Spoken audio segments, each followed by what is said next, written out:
Hello, and welcome to Recruiting and Hospitality from Cater.com.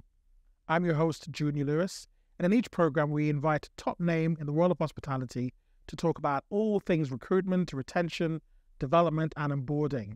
And today, we've got a very special guest, a woman I've known for many, many years doing some incredible things, CEO and founder of Be Inclusive Hospitality, Lorraine Copes. Lorraine, you've presented some very insightful findings in the Inside Hospitality Report, which I'm very eager to share with our listeners today.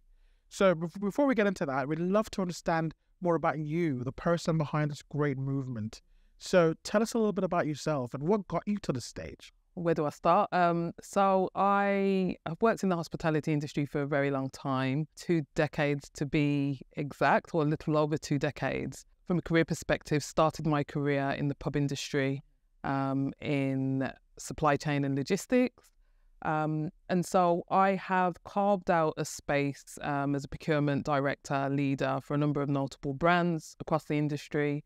And born out of the love for the industry, I founded Be Inclusive Hospitality 3 years ago, because whilst hospitality is very visibly diverse, in any decision-making room that I was in, any events, any award ceremony, that diversity tends to disappear. And I believe that that is really symptomatic of a problem that exists within the industry.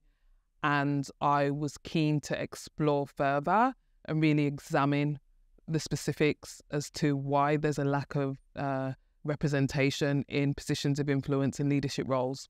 So that's me career-wise. As you could probably tell from my wonderful accent, I'm from Birmingham, and grew up in Birmingham, regular working-class family. Parents are Jamaican, really rich Jamaican culture that I'm really proud of and really connected to. The reason why I mention my beginnings is because I think the springboard for where I am here and now is just on the basis of my amazing parents, actually, who I love dearly, and my family broadly. That has enabled me to access opportunities. My parents have been, they've really sacrificed for myself and my brothers. And I kind of stand on their shoulders and my grandparents' shoulders, who came here in the 60s, really keen to support people that look like me to move forwards and upwards, where it's been extremely difficult within the industry to do so in the past. Wow, what a great sort of story there. Well, your impact has been phenomenal in the industry, and hospitality is known to be a very diverse industry. That it is, yeah. What you've done though is you've gone further and delved further into where representation matters in boardrooms and award shows, and that's why this report, I feel, is so significant. On the outside of things, it looks there's nothing wrong here. And interestingly, many years ago, we started this whole movement in boardroom. It's a very nice to have conversation about EDI, and everybody seems to have a very nice conversation in a boardroom. It is what happens beyond those conversations that I think you're sort of going deeper into. Let's highlight some really interesting findings. Because it's not enough to have a flowery conversation around what we're going to do or committed to do. It is, are you doing it, and how do the people feel? Can they see that at work? So we're super excited about this report. And I'd love to understand what were some of the reasons why you, from the obvious, that made you go into this, this whole project. And how long has this been going on? Yeah, so research is not necessarily my background, but because my background is procurement, very commercial, very data-led. When I first embarked upon this journey, the first action for me really was looking for data to support what I believed to be true, and there was none. The first step towards this now 3-year-old project was requesting that a business, a think tank, produce a report on our behalf, which reviewed government data available on the government website, census data, to understand what those disparities look like. And actually, that first report, which is called Ethnic Minorities in Hospitality, it did reinforce what we touched on earlier, which was at the time in 2020, 17% of the industry identify as Black, Asian or ethnic minority, which is overrepresentation versus the 12% in the UK at the time. I say at the time because since then, new census data has been released and the numbers have increased. But what that tells us is there's technically overrepresentation. Diversity is not the problem. inclusion and equity is where the barriers and the challenges lie. And then from there, again, a real thirst for more information, because if you look at the industry broadly, any reports that are released around diversity and inclusion are from the lens of an employer. I'm pretty sure PR, marketing also get involved in that exercise. But telling the views or sharing views and results from leaders is one-dimensional. What I'm interested in, because again, what I was simultaneously seeing with large organisations posting about their DE&I initiatives, and I know a lot of Black and brown people in hospitality or career levels, and at the very same time, they're telling me that their experiences are awful, and this business has diversity dishonesty in a way, you know, presenting one thing and doing another. And that really prompted me to want to further explore what the experiences were, not only for Black and brown people, but across the sector, so we can look at disparities.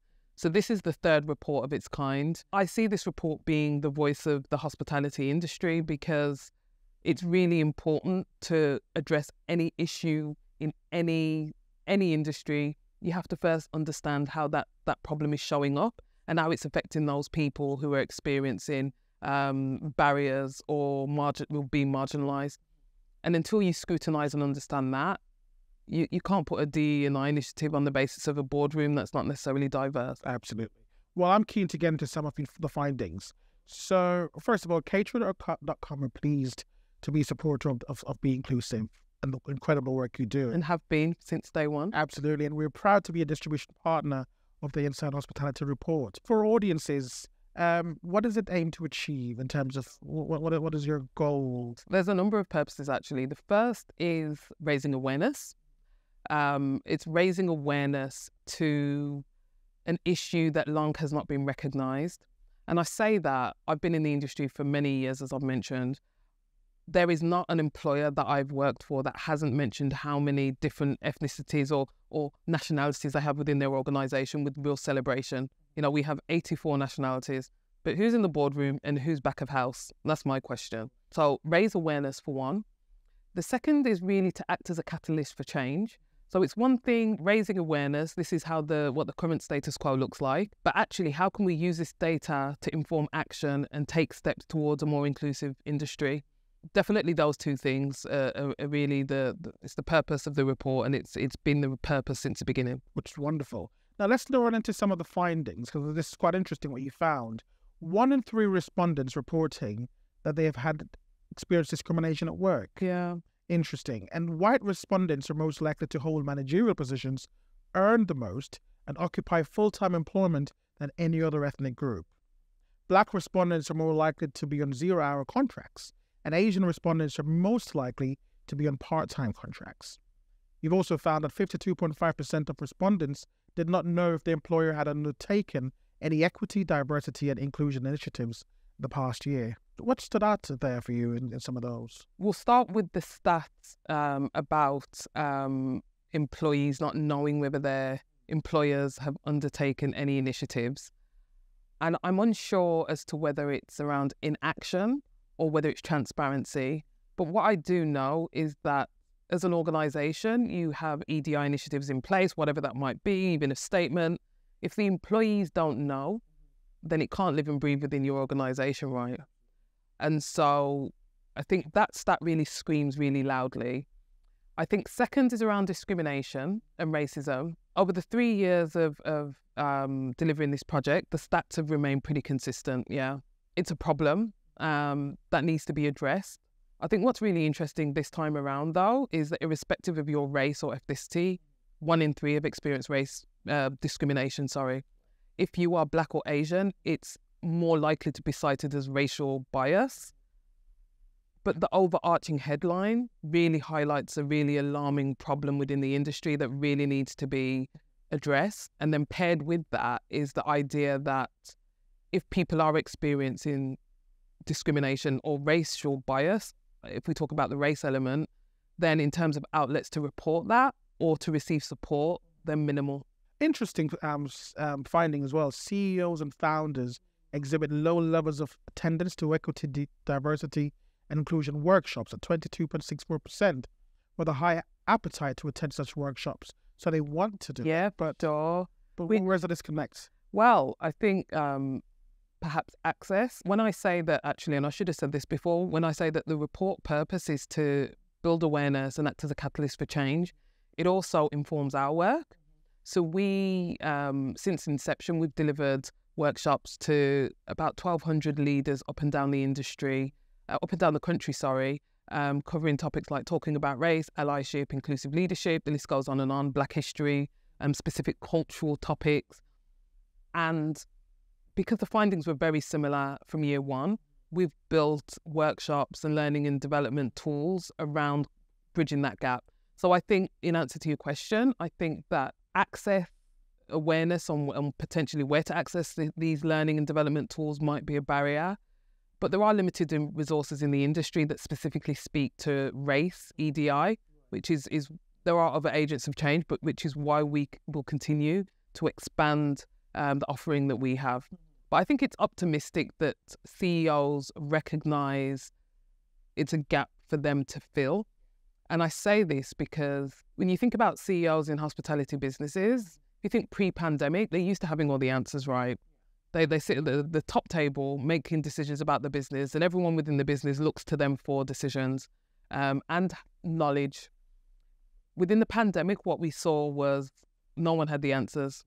And for those business leaders that were really leaning into the vulnerability, they probably kind of reshaped the cultures of their organizations. And really importantly with this conversation, especially because most boardrooms across the sector do not have very many people of colour, if at all, you don't necessarily have the answers in that room. So it's about looking outside of that and having the courage to do so, which is a process, I'm sure, for many. Yeah.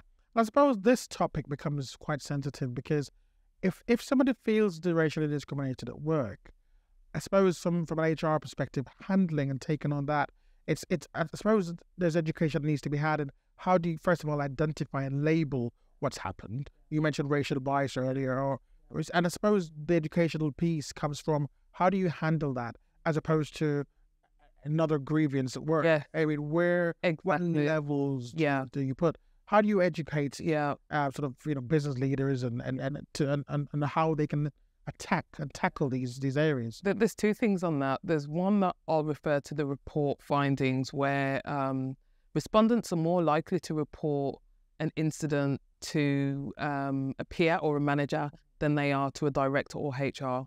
So trust is really important. The second thing, again, when you do lack diversity in those key roles, is as an organisation, it's really important within the EDI space to set out your position on behaviours that are acceptable or not, and what the course of action that will be taken in the instance that discrimination, racism, bullying occurs within the workplace, and it's really sticking to that, which is where the trust piece comes in. So for any organisation, I mean, my starting point is always around data, understanding the current makeup of your business, but you've got to have policies and procedures that support equity, diversity and inclusion if that's what is important to you as a business objective. Yeah. Right. So recently, the last couple of weeks, we've seen reports where lots of top EDI chief officers have been laid off and made redundant. Do you think this whole topic is sort of slowly dying? It was a very popular topic months and months and years ago. And now, do you feel like it will eventually lose its place at the table? I think we can't lose sight of the fact that the reason why it became a high priority was because of the murder of someone very publicly in America 3 years ago. It was very visible, and as a result of that, the world responded. I think where we are 3 years later is that some businesses who weren't genuinely invested have chosen for that not to be a priority anymore. But what I would say is this, as an organisation, we are continuing to grow year on year, and that is because businesses in the industry are finding us, seeking us out and doing the work. So I think in the very public sphere, I would say that when I think about that, and also think about people I know that work within the EDI space, there's definitely been a decrease in appetite. But I still remain optimistic based on the work that we're continuing to do. But the land has definitely shifted. So to come back to your work, because you're a champion for this subject. You've worked relentlessly on raising awareness. Where do you see your work evolving into educating and continue to educate? Where do we take this journey? Yeah, sure. I think really importantly, our business has always been centered in community. And so when I think back to the beginning of the journey, the starting point was all centered in wanting to see people who look like me, who are CEOs, who are sommeliers, who are bartenders, who are GMs, and not having visibility or transparency on where they are. So we sought them out. And the reason why I say it starts with community is because a key part of what we deliver as a business is around initiatives to support people of colour to move forwards and upwards within the industry. That could be an employee, that could be a founder. So that has been mentorship, scholarships, award ceremony. We'll continue to deliver initiatives like this. And these are generally funded by a third party. So a grant funder, because we're a social enterprise, or a brand. So that will continue. And we have a vision to support 10,000 employees by 2026 and 2,000 founders by 2026. And we're we supported about 2,000 employees, about 35 business owners. So we're on the journey. In terms of the work within the industry, though, we are on a journey of growing and building out our work so that we can better support the industry. Learning and development is key. So we currently deliver a lot of workshops online as well as in person. We are growing our team, so we'll be able to expand the reach, but we also will be delivering more work within a digital space, so moving into the e-learning area. And we will continue to work with businesses who want to advance change and who need a supportive partner that can help them on their journey. And not forgetting that we work with hospitality businesses, so restaurants, hotel chains, but we also work with like global brands as well. And there's no shortage of businesses who are A, on the journey, or B, have the appetite to embark upon that journey. So we just want to do more of the same and create more impact to create a more fair and inclusive industry. You mentioned something just now, which I'm super excited about, the awards. And I'm pleased to be joining you in a few weeks' time. Your judging panel. I am super excited. Yeah. Tell us about this awards and what inspired this. Yeah, let me tell you what inspired this. So I mentioned at the beginning, I think I did, I love the hospitality industry, which is why I do this work within the industry. I also will turn up to the opening of an envelope. So I have been to every awards ceremony in the industry pretty much. We've been to Yeah, I usually see you there. Okay. I love being able to celebrate excellence, but very similar to my experience being in the boardroom. When I'm at awards, I'm looking on the stage at who's winning the awards, who's judging the awards, and who's in the room. And the people that look like me generally are waiting tables. Also mentioning that I am Jamaican. I absolutely love Caribbean food, love African food, love foods from around the world. And again, not really seeing this representation or celebration in these environments that I've been in for 2 decades. So the Spotlight Awards aims to close that gap. It is there to spotlight exceptional cuisines, individuals and businesses who are from the community. It's the only awards in the UK that celebrates African cuisine as its own champion category, or Caribbean cuisine, Middle Eastern cuisine, and we also celebrate chefs, drinks professionals, hospitality restaurants. The list goes on and on. There's 15 categories, but ultimately shining a spotlight on underrepresented people, cuisines and businesses in the industry who are doing phenomenal things, but they're not visible at award ceremonies that I'm attending. My hope is that at some point in the future, the rest of the industry catches up and these awards need not exist. But until such time, we will continue to celebrate really worthy people and cuisines and businesses in the industry through our Spotlight Awards. Where will your work end in your eyes? If you should go, I can rest now. Yeah. What would have happened? It's an interesting question because I'm often asked the question, when will we see balance and representation? And I feel like this. The challenges and problems and barriers that we are trying to help remove have existed for hundreds of years in this country and the world. Hundreds of years, thousands of years, a very long time, shall we say.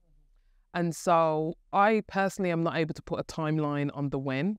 What I do know is that there's an indefinite need for us to exist as an organisation and to do that work, because there is no other business within the industry that exists as a mirror of ourselves, being the community element as well as doing the work as a partner, trusted partner within the industry. So when I think about the business, it's for the foreseeable. It really is. And my hope and aim is just to really build a team so that we can create a bigger impact and continue to do that.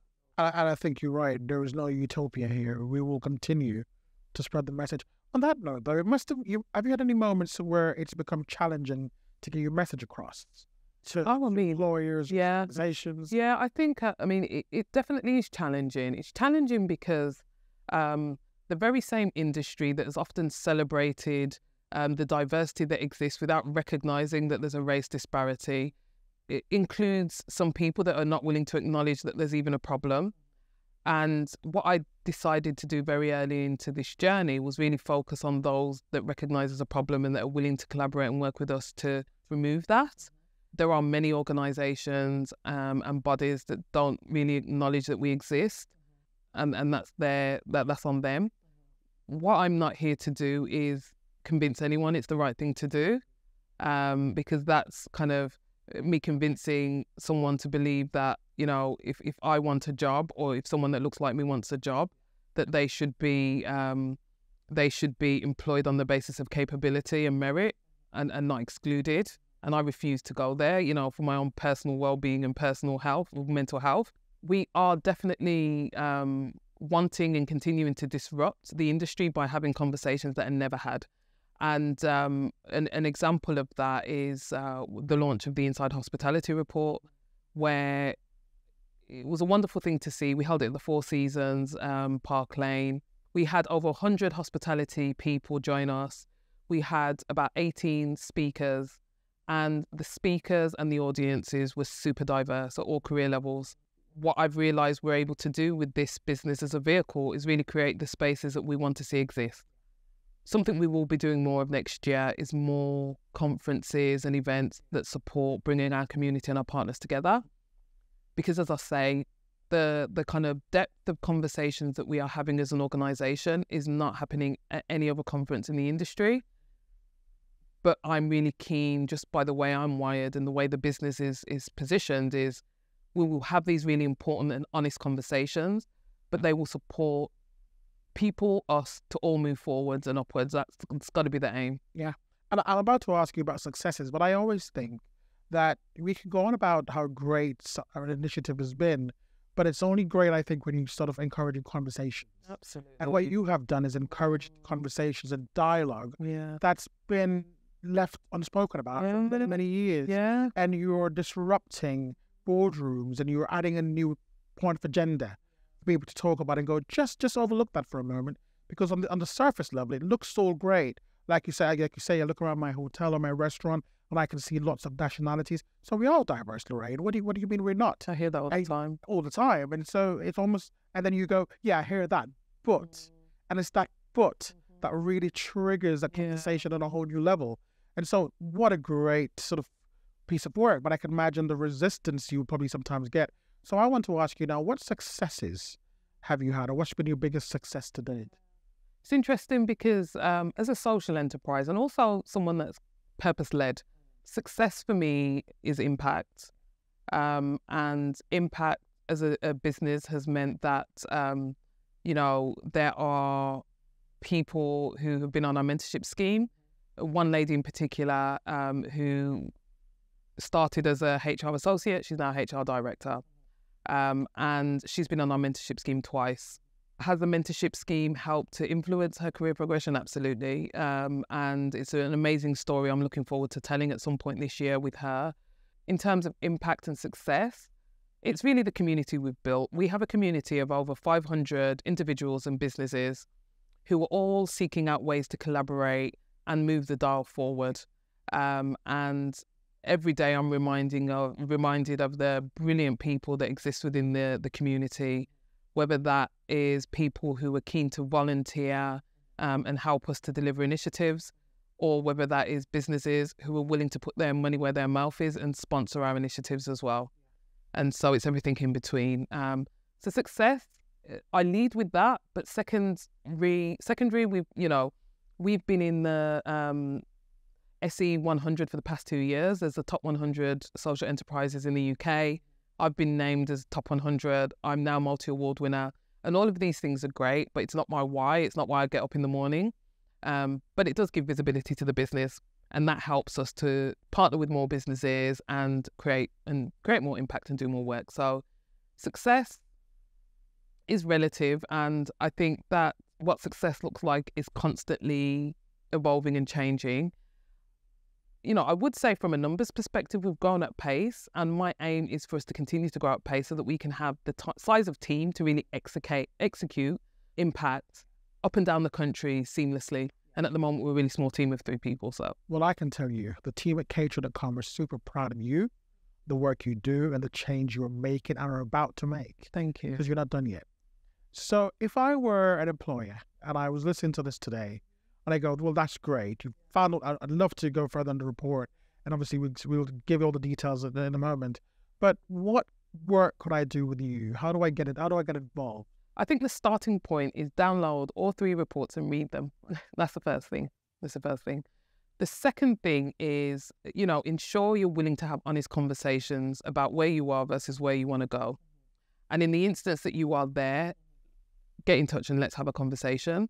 Because we help business leaders to not only carve out their path, but help them along the journey with ongoing learning. So we have like a membership of which businesses join for 12 months. And we produce content using various facilitators, which will specifically touch on different topics. So whether it's Black History, whether it's Lunar New Year, whether it's Ramadan 101, we want to provide a toolkit of education and resources, so much so that we don't necessarily refer to what we do as diversity and inclusion. We refer to it as education and resources because that's what we provide. But we're also a consultant and a trusted partner. The way in which we work with all businesses is quite unique. So it's tailored to their journey, but it can include anything, as I say, from workshops, from membership, from mentorship, to co-curated events, to soundboarding, coaching. The list goes on and on. Really depends on your needs. But firstly, start with the data and start doing the reading in terms of the current status quo within the industry. Yeah. There's one bit of data that I need to just quickly share as we close. It says the industry is perceived as less fair in race, age, and disability, and fairer for sexual orientation, religion, and gender. If I were an HR leader or business leader, and I saw that, and I was really interested in and concerned about equity, diversity, and inclusion in my business. And I thought, well, perhaps the industry in my business has got the other bits right, and I needed to start investigating. I've got your report, and I wanted to look at race, age, and disability as the ones that is less fair according to your report. What are some of the things that I would need to do? How do I change? How do I tackle that? Yeah, that revelation.